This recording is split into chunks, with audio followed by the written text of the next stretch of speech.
back, relax, and maybe get yourself a snack.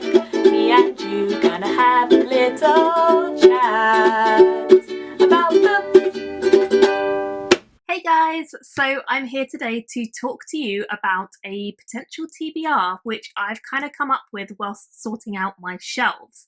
I looked at my shelves the other day and I realised that I had quite a few teeny tiny books that I probably could have got to by now, and I just kind of forget about them because they're so small, and in between all the other books on the TBR they kind of get lost. So I decided I would pull all the books on my shelf which are about 200 or 250 pages long or less, nothing over 300 pages, and just kind of see how many books I had that were that kind of length, and also what I had and whether I could read some of them, because yeah, like I say, for some reason I tend to gravitate more towards the books that are like 3, 4, 5, 6 plus 100 pages, because that's what the majority of my TBR is, and I do often tend to forget about the smaller books which probably I could read in a few hours, in a day. So I thought it'd be fun to just kind of show you guys what I've got, to get your opinions on what I should read first. Hopefully I'm going to be able to slip a few of these books around some of the really chunky ones that I put on my May TBR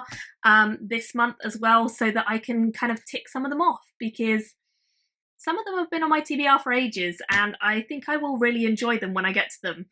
But yeah, I haven't got to them yet. So the pile is big, you probably saw from the thumbnail, but let's hold it up again. It's big. Considering they're tiny books, it probably comes to a lot of pages. However, I'm not going to necessarily intend to read all of them this month. I'm just going to show you guys what I have, get your opinions, read the ones you guys most suggest, and then we'll see what we end up with. So let's get started going through them. The first one is a Tor.com novella. This one is called The Atrocities by Jeremy C. Shipp, and this one apparently follows a girl called Isabella, and her parents are dead, but before they died they determined that she would not forsake her education.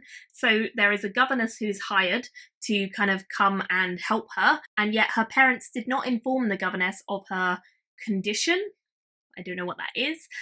So the governess has already kind of worked her way through this maze at the front of the house, which was terrifying, and then she gets there and discovers it's not a girl who she's been kind of called in to tutor. So it sounds pretty interesting. This one comes in at a measly 102 pages, so it's really, really short, and I definitely could read this pretty quick. So yeah, that one might be a potential for getting to sooner rather than later. The next one I have is Proof of Concept by Gwyneth Jones.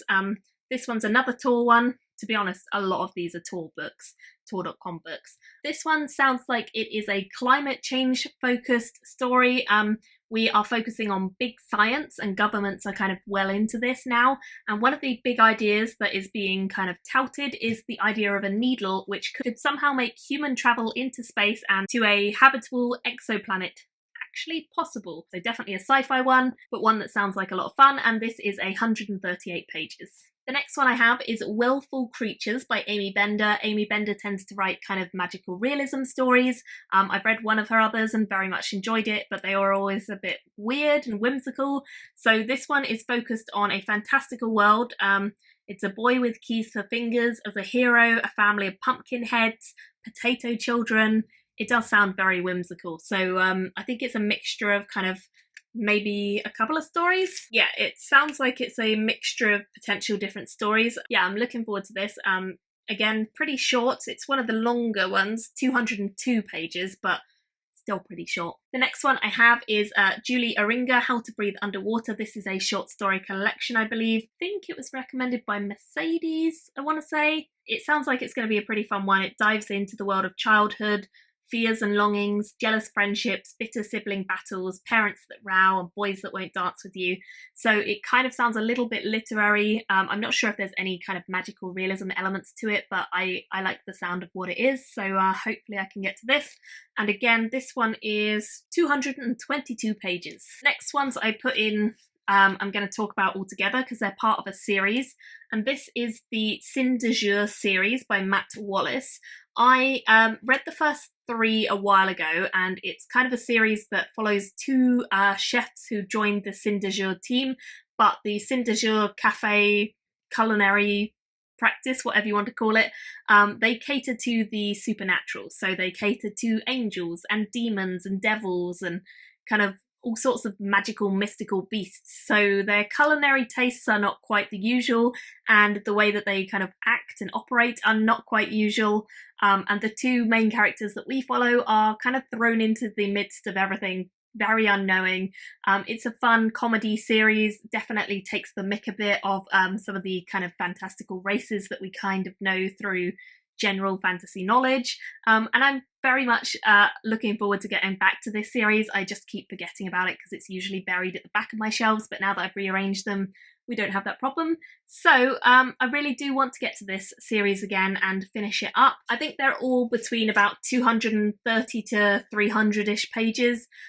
So yeah, again, shouldn't be too difficult to actually get to this, but that's that series. Next up, another Tor.com is In an Absent Dream by Seanan McGuire. This is, I think, the fourth one, I want to say, in Wayward Children series. I really enjoy this series. It's always fun. It's about children who can walk through doorways into other worlds and what they find there and kind of how they end up coming back from those other worlds, what they're like when they return to the real world, stories of kind of what their worlds are like, because each child has their own version of what they go and see, I suppose. And I really like the whimsy that is associated with this series. It's very light-hearted, easy to get into, but it deals quite often with heavier topics as well. So yeah, really like it and hopeful that I can get to this soon. This one is just over 200 pages, 202 in fact. Next up, I have a tiny little book. This is a vintage story book, the Book of Imaginary Beings by Borges or Borges. This is kind of a story of modern beasteries. So it's like all these fantastical beasts and creatures, and they're in descriptions of each of the creatures as you go through. So we have the Eastern Dragon, and then there's a section on what that can do, the Eight-Forked Serpent, all that sort of stuff. 157 pages for that. Next up, I have a sequel. I've already read the first in this series and I enjoyed it. It's The Lost Child of Lichford by Paul Cornell.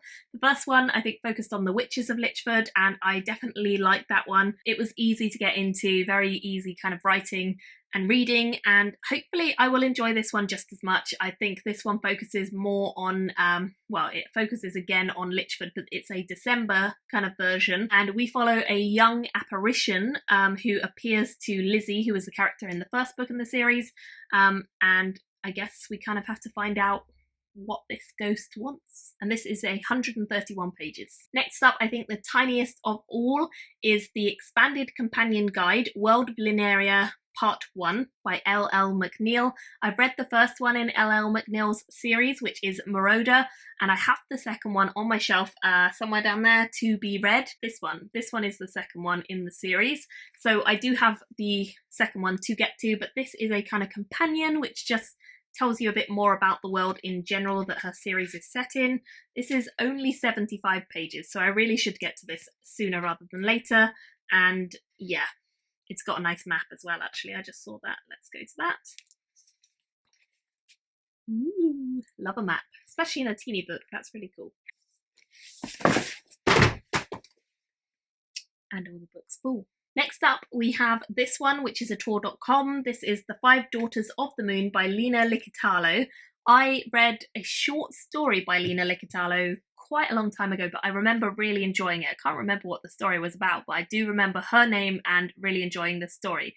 So I bought this one when I first saw it. I didn't know she had a book coming out at all, but it sounds pretty awesome. It's about the fall of an empire, and there are 5 daughters of the moon. I guess it focuses on each of the 5 daughters individually and their stories and what they're up to, and then whether or not there's going to be a coup. And this one is 222 pages, 222. Next up, I have The Burning Light, which is by Bradley P. Beaulieu and Rob Ziegler. I picked this up because Bradley P. Beaulieu is an author that I already really enjoy, and I've not read anything by Rob Ziegler before. So it follows a government operative, and it's in a world where there's this new thing called light, capitalized, and it's an epidemic. It leaves its users strung out and disconnected from the mind network that humanity relies upon. And Chu, our main character, has lost everything that she cared about to this light. So I guess it's all about what this light is, where it's coming from, and this one is 175 pages. Next up, another sequel. This is The Descent of Monsters by Jiao. I read the first one, which is, actually I read two already in this series. The first one is The Black Tides of Heaven, which I really enjoyed, and the second one is The Red Threads of Fortune, which again I also enjoyed. It's been a while now since I read them, but I feel like it's a series that I definitely liked at the time. It focuses on the Tenserate investigators, and they find a sea of blood and bones when they arrive at an institute. One of the experiments in the institute has got loose and its rage left no survivors, and I guess it's just around the mystery of what actually happened at this institute, and the Tenserate investigators have to find out. So this is defined as a silk punk series, which is kind of very inspired by Asian culture, and I really like the silk punk kind of subgenre so far. I haven't read much of it, but I've really enjoyed what I have read, and I like Jiao especially, so looking forward to this. This one is 166 pages. Another Tor.com. Are we ever going to get sick of saying another Tor.com? I don't think so, because I love them. This is Jane Yolen finding Baba Yaga. It's a short story about Baba Yaga, which is a kind of classic children's story, fairy tale kind of thing. I've not actually read Baba Yaga, but I've heard stories about it. It says on the back, you think you know this story, you don't. A harsh, controlling father, a quintessent mother, a house that feels like anything but a home. And Natasha tries to gather the strength to leave, but comes upon a little house in the wood, a house that walks about on chicken feet and is inhabited by a fairy tale witch. In finding Baba Yaga, Natasha finds her voice, her power, and herself. So that's the story, and it's pretty spooky looking on the front, but I like the way they've done it so that there's all these trees, but then there's also this pair of like walking feet through this wood. So yeah, sounds like, oh, actually it says it's in verse, which is kind of cool. This one might be really quick to read. Yeah, it's going to be really quick to read because look at that, there's barely any text on each page. So this one is 128 pages. Just two more left. No, three more left. One is tiny. This one is the tiniest one on the TBR. Didn't realise it was there because it's so small I completely lost it. I picked this one up at Dublin, the Worldcon there, last year. It's called Intelligence, Artificial and Human, 8 Science Fiction Tales by Japanese authors. It's translated work. It was just free on one of the tables in the general kind of suppliers room. And yeah, there's 8 stories translated from Japanese. They're all pretty short from the looks of it. So it comes to a total of 70 pages, so it just undercuts the other one. And I'm looking forward to reading this because I have really not read much Japanese translation at all, especially science fiction and fantasy. So yeah, hopefully I really like this. Or at least hopefully I can find some authors from this that I maybe can then go and read more of their works, if they've got translations for more of them. Next up, I have a short book by Rob J. Hayes called Drones. This one was sent to me by Rob quite a while ago. I really like Rob J. Hayes' books. This is a sci-fi book by him, which is slightly different from most of his others, which are fantasy. It's about Garrick, who is a drone, and he is going to all sorts of extremes to sell emotions, which sounds like a cool concept. He's doing it for a reason, because he has some memories that are just too painful to bear. And I guess what happens is his dealer, who he normally goes to sell, gets murdered, and then he has to kind of find a new way to exist. And that's the story. So yeah, another one that I'm pretty intrigued about. This one is just over 200 pages. It's 201. And then the final one that I have on this TBR is The Antelope Wife by Louise Erdrich. And this one is a kind of poetic, lyrical kind of story, I think. So it's about these two people, Roslyn and Richard, who live in Minneapolis with their 2 young daughters, and they're quite far away from the traditions of the Native American ancestors. But then one of their acquaintances kidnaps a strange and silent young woman from a Native American camp and brings her back to live with him as his wife. And I guess all the connections they hold to the past rise up to confront them, and the patterns of their ancestors start to repeat themselves with tragic consequences. So it sounds like a pretty hard-hitting story, I suppose, but one that I'm pretty interested in. It's following 3 generations of a family, and it's shrouded in myth as well, and mythology. So yeah, definitely looks like it'll be a book that I'm gonna enjoy. A bit different to a lot of the fantasy side of things, but again, hopefully something I'll like. And this one is 240 pages. So yes, those are all the books I have on this super short, tiny TBR. I'd love to know if you guys have any in there that sounded really interesting to you. Which ones should I read first? Which should I try and fit into the month of May? Let me know what you're planning to read. What is the shortest book on your TBR? And what you think I should read. Thanks for watching, and I'll see you very soon in another video. Bye guys! Thank you for watching my video today. Go pick up a book, then come back and chat with me again.